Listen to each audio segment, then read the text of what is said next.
right. Hello, everyone. Welcome to the Sabrewing Aircraft Breakout. We have Ed here who's going to be talking. Before he gets started, I do want to just preface that he'll be taking questions. We'll be doing some Q&A, and we're going to have you all chat in your questions. So at the bottom of your Zoom screen, you should be able to see a menu bar with a chat option. If you all just want to get on that chat and send in your name and where you're from, just to get it started, and then we'll chat in our questions there as he talks, and I will be feeding them to Ed, feeding the questions to Ed from there. So with that, I will hand it over to Ed. Thank you. Good morning, everyone. Thank you very much for being able to come over to our breakout session. I appreciate you being here. I'm open to any and all questions, and so feel free to ask. What I'll do is I'll start out with a really quick quick presentation that's different, a little bit different from what we did before, but it allows you then to see basically how Agility Prime is helping Sabrewing, and then we'll open it up to questions right after that. This shouldn't take more than about 5 minutes or so. But anyway, what does Agility Prime mean for us? A little bit of background for Sabrewing. I think we talked a little bit about it before, but we were founded in 2016. Actually, it was to race across the Pacific Ocean was what it was. We were going to fly from Tokyo, Japan to the Silicon Valley, unmanned and unrefueled. And so we actually started out our life that way. We had an engine company, an electric motor company that actually had said, we'd like to provide you with motors if you design the aircraft. So we designed the aircraft, and then the motor, it's actually a drone company that also builds motor. They decided that they didn't want to participate anymore. But oddly enough, we did, as part of this, we started with a design. It was 200 knots, 22,000 feet, and we could carry 4,000 pounds of payload, which in this case was going to be mostly fuel. But as I went to talk about this to various organizations, the market really was more interested in a cargo UAV. A lot of what we got was great. You're going to do a stunt, but what are you going to do after that? We'd like to see this as a cargo aircraft more than something that just has a single mission. So that being said, we were able to raise investors a seed round of 3.5 million starting at the beginning of 2017 to build the first example. We did a lot of market research as part of this, as people started to tell us, hey, we think this would be a great aircraft to do this or that. So we started with a market-driven design. And what do we mean by that? Well, we interviewed 3 of the largest overnight package companies to see what they wanted in an aircraft. We also interviewed 14 cargo airlines, so everything from regional carriers to large carriers. And then from that, we were able to distill that we had some very important takeaways for these companies. One was the economics. The aircraft had to carry at least 1 metric ton of cargo, if not more. It had to be able to be sized to carry ULD containers, so the containers had to fit into the aircraft. They also did not want any custom cargo containers or pods or anything that was usable, only usable for our aircraft. So because of the fact that there were so many cargo containers available. And then it also had to be able to fly in any kind of weather, any kind of visibility, really any kind of day or night. Obviously, there were limitations on weather. We can't fly in tornadoes. We can't fly in heavy hailstorms, but we can fly in just about anything else, including what the FAA categorizes, or even Weather Bureau categorizes as hurricane force winds. We're also it has to be able to open locations that are currently not available for fixed-wing aircraft. So it's one of the things that we were specifically told was, unless you come up with something that allows us to open remote areas, we'll just go out and buy a fixed-wing manned aircraft and be done with it. So that was the other thing that we had to, the design of our aircraft had to fit within that. And also, we can't, because we should be able to go anywhere on Earth, we can't really require special landing pads. It's hard to tell somebody, oh yeah, we'll be able to land anywhere as long as we have a landing pad to land on. So it forced us really to design in an aircraft, especially the landing gear, that would allow for landing in soft sand or snow or any of those environments, mud, you name it. It had to be able to land where there are no facilities available for landing. And then, of course, if you're going to be able to deliver and pick up cargo from remote locations, it also has to be able to not require any kind of special equipment for loading or unloading cargo. And finally, one of the was, it's fine that you build these aircraft, or you think, these aircraft of the future, as you call them, but we don't want it in 2023. We don't want it in 2025. We need it now. We need something now, and give us something now that's going to be plug and play with our fleet. Give us something that we're not going to have to learn. We're not going to have to build facilities for hydrogen, or learn how to replace batteries, or learn how to, identify a bad cell in a battery. We just want something that can fit immediately into our fleet. And in this case, it made it very clear what our power source is supposed to be. So we completed the engineering, and then we also had a preliminary design review with a number of different experts in the field. We completed the computational fluid dynamics portion, and also built an aerodynamic and flying qualities model that we put into a simulator. We also built a 1/8 scale model, and we completed the hover transition and conventional takeoff and landing testing of the aircraft. And then we put all that through an independent third-party verification validation program to look at our data, look at our engineering methods, look at all those things to verify that the assumptions and the engineering methods that we were using were correct. And then finally, from that data, we did a little bit more testing. We completed coupon testing, which means we tested it's a all composite structure. And so we completed a lot of testing on that to verify that we not only met FAA requirements for stress and structures, but we actually indeed exceeded that by a larger margin. So then we just pressed on and started building our prototype aircraft we are now. It was built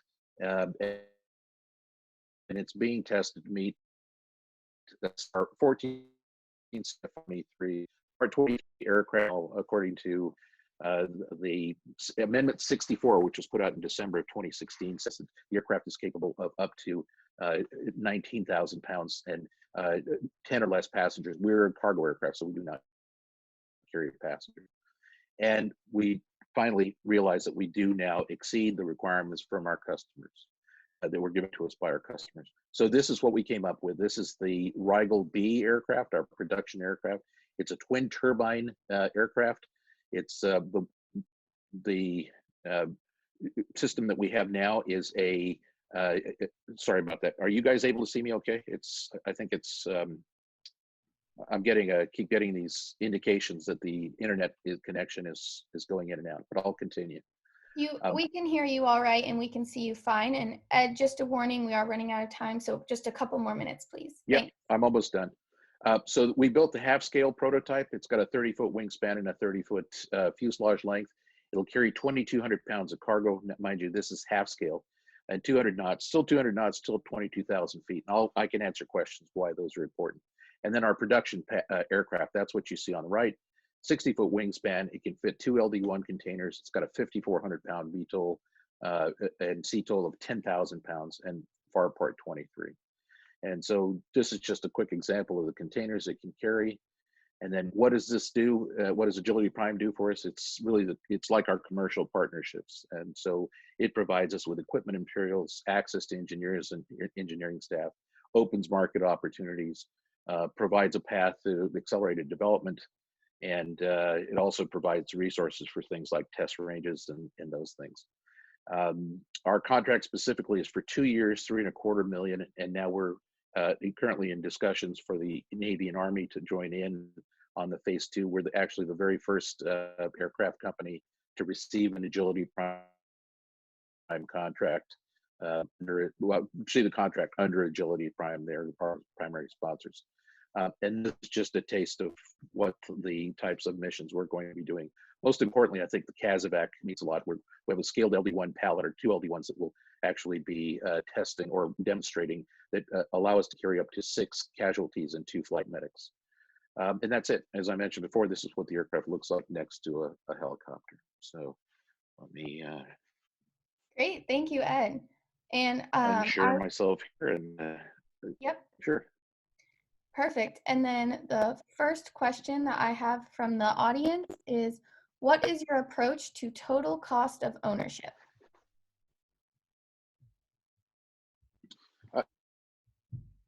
I heard, what is your approach to, and then my internet cut out. Say again, Oh, please. yeah, I'll repeat that for you. Can you hear me now? Sure. I can, yes. Okay. What is your approach to total cost of ownership? So that is a very good question, actually, and something that we have spent a lot of time on. Certainly acquisition cost is only a minor part. So it really depends on the operation cost, the maintenance cost. So we did look at that very carefully. We're right now in the CTOL mission, we exceed any of the regional cargo carrier costs. I should say we exceed the efficiency of that. We're right at about 6 cents per pound, so about $6 per 100 pounds per hour is our point, and that's what we can reach. And then in VTOL, we're at about 12 cents per pound per hour, or excuse me, 12 cents per, yes, sorry, 12 cents per pound per hour.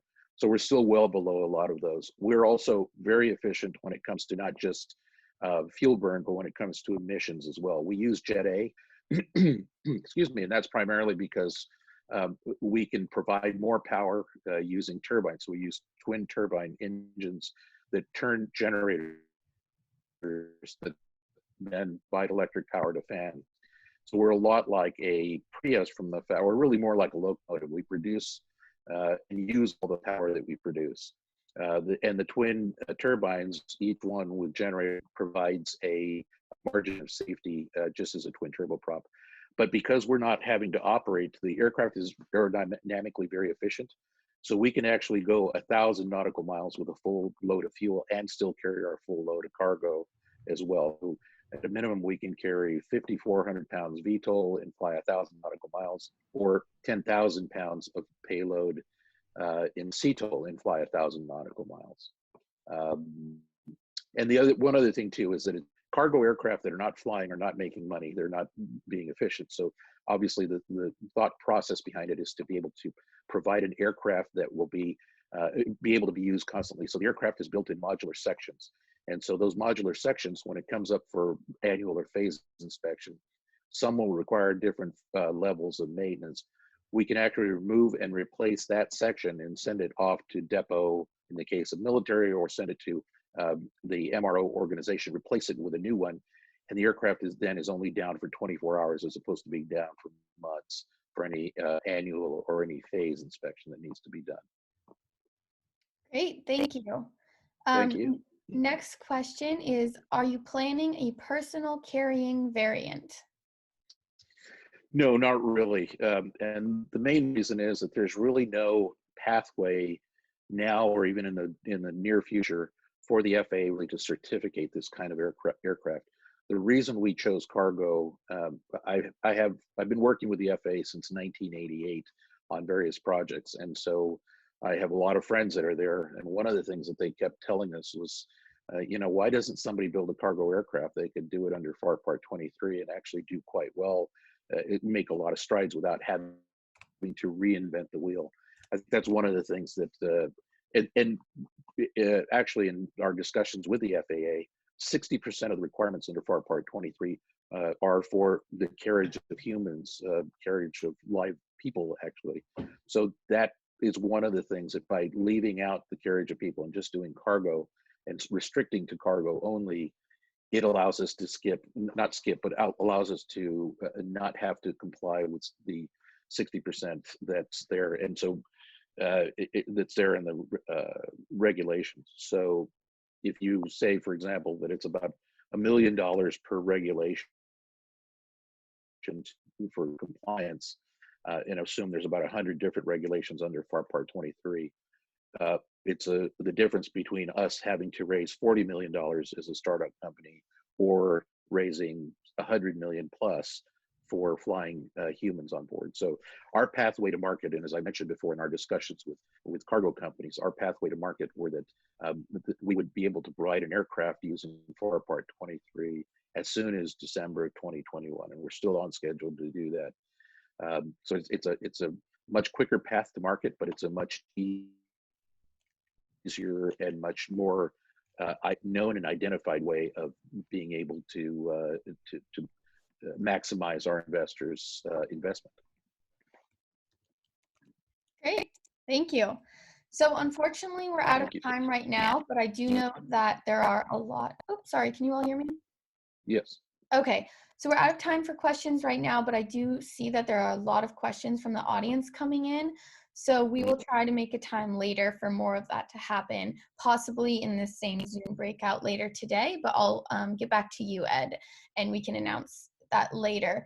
Right now, we are going to go into a slightly interactive activity in an effort to break a world record for the number of simultaneous breakout groups at one time.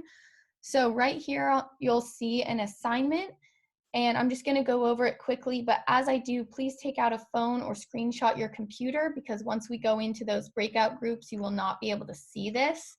We also are showing it on our YouTube live stream on the website, so you'll be able to see it there if you do need to. So we're going to be splitting you randomly up into groups of around 3 or 4 in just a second here. And step 1 is to talk about yourself in flying cars, introduce yourself, and discuss what the CEOs of flying car companies and the Agility Prime team should consider doing as they build our transportation future. And for this group, let's just take into account everything that you've heard from Ed today as well. And we'll spend about 6 minutes on that. And then please take a screenshot or a picture of your Zoom breakout with everyone's video to memorialize your breakout.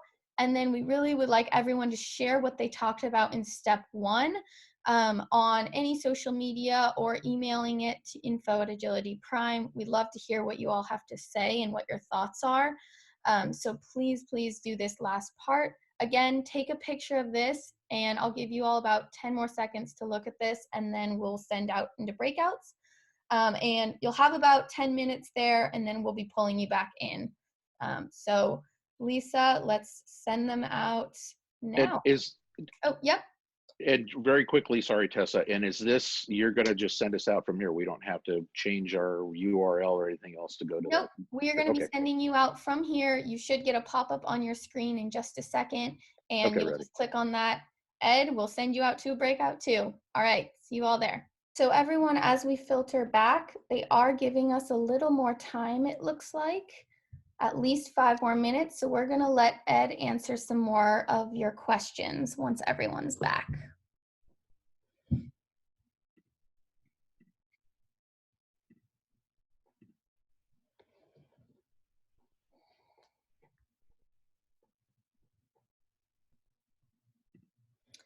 And Lisa, let me know when the 60 seconds is done, and that's when we'll start again.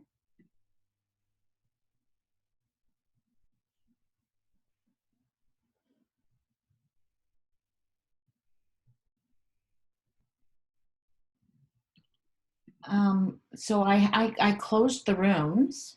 Okay, great. Ed, are you back with us? I am, yes. Awesome.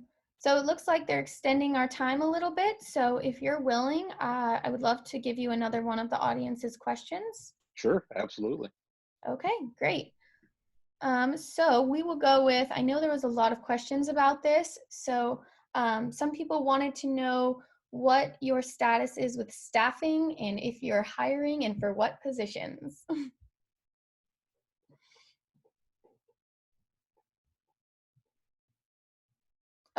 Oh, sorry about that. I'm getting it. I got it. Oh, I'm back up.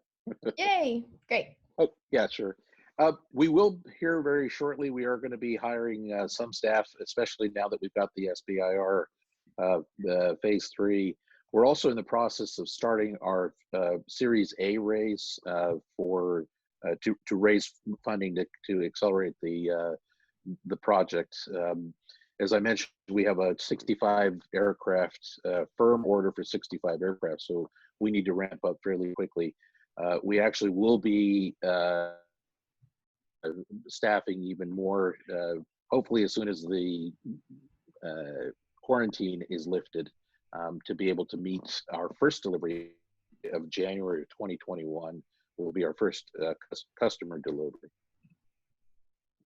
Awesome, thanks. Next question we have, two-part a little bit, but what is the range expectation without recharge? And then are there plans to be solar equipped for remote areas for recharge stations? Good question. In actuality, we don't require any recharging. And I know that sounds weird and like we're violating the laws of physics, but in actuality, we are a turbo electric drivetrain, like a locomotive. We produce power, electric power, using turbines. Jet fuel still holds a lot more power density than does electric, or I should say batteries. Batteries take up space. They also take up weight for cargo. So cargo companies, one of the go forwards for cargo companies was they did not want to see us, they did not want to have to learn how to maintain batteries, how to diagnose batteries, change battery packs. That was not part of their plug and play philosophy. So we designed using turbines, 2 turbines, to strictly use jet fuel. Now, there is an environmental component in that if you're turning 2 turbines, especially in cruise flight, that is still going to provide quite a few emissions. In reality, what we've done is once we achieve cruise flight, we actually shut off one of the turbines. The second turbine can reduce its power output by even up to as much as 70%. And so we can actually produce 75 to 80% less emissions than a similar size cargo aircraft with 2 turbo electric or two turbo shaft motors. So we were very conscious of that, and that helps not just the environment, but it also helps keep our operating costs to a minimum. So our range with that is about 1,000 nautical miles. It's no wind, of course, and we can carry that, our full payloads, whether CTOL or VTOL, 1,000 nautical miles through regardless of the size payload. It'll allow you to fill up with fuel, do 1,000 nautical miles and not suffer a penalty. Obviously, too, in some instances, we've had this question brought up before. Suppose I want to go from California to New York with 10,000 pounds of cargo, or 5,000 pounds of cargo, or 7,000, whatever the load is.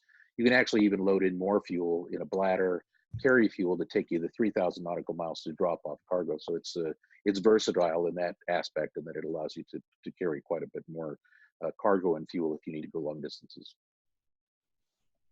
Thanks, Ed. All right, and then I'm just getting timing. Oh, Tessa, your sound got muted. Oh, there you go. Oh, am I back? Thanks. Yep. All right, thank you. I'm just looking at timing right now and seeing how much time we have left. 1 second here. Okay, it looks like we are out of time, everyone. Sorry about that. And thank you so much for participating, and thank you so much, Ed, for speaking. We are going to send you back now just to the YouTube live link. And so if everyone you can leave this meeting and just head back to agilityprime.com to the link. Ed, we're going to have you join that original Zoom link that you were on this morning for the debrief and the panel. Okay. So everyone, back to the normal live stream. There are special guests coming this afternoon, and Ed will be speaking there more right now. Thank you all. Thank you, Tess. I appreciate it. And thank you guys for joining.